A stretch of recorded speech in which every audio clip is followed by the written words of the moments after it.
Am I Not One of You project, building an inclusive school for children with disabilities in Ghana. It is disheartening to find countless number of people with disabilities on the streets of Ghana begging for their livelihood. How has this happened? Perhaps the reason is that due to the lack of implementation of inclusive education policy, because most were denied their right to education, a human right enshrined in our nation's constitution and laws, as well as numerous international conventions and treaties that our government has signed.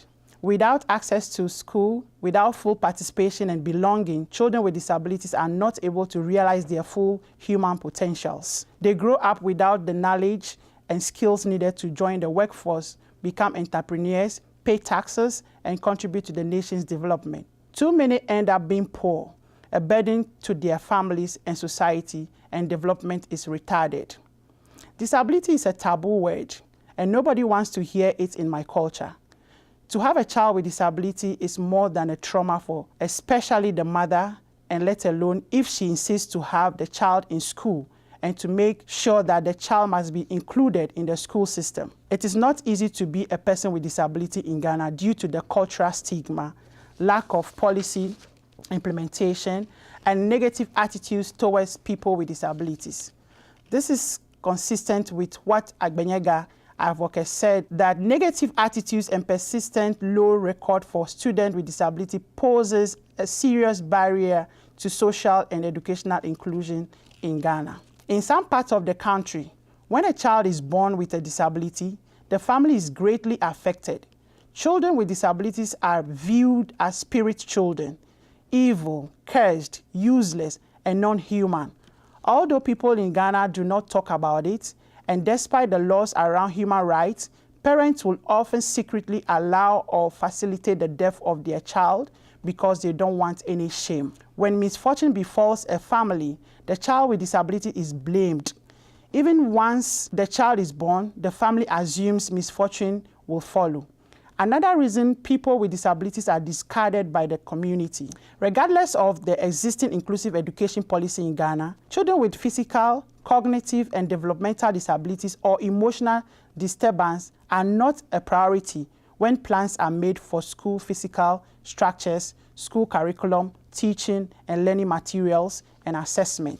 I grew up to understand and believe in the quote by the late Nelson Mandela that education is the most powerful weapon which you can use to change the world. As a person with physical disability in a wheelchair, I strongly believe that education is a human right, and every child has the right to go to school and have a formal education. I was a victim of inaccessible and exclusive school environment in Ghana. Thank God I am a survivor today because I made it through education. Otherwise, I would have been on the road begging as well.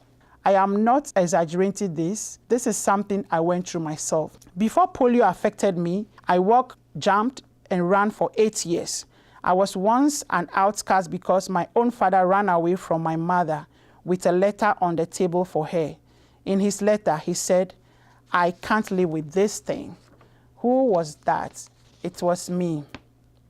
I can't live with this thing anymore because this thing has brought too much shame and curse to me and my extended family. My only father left the scene, and my late mom took good care of me and made sure I had good education despite all odds.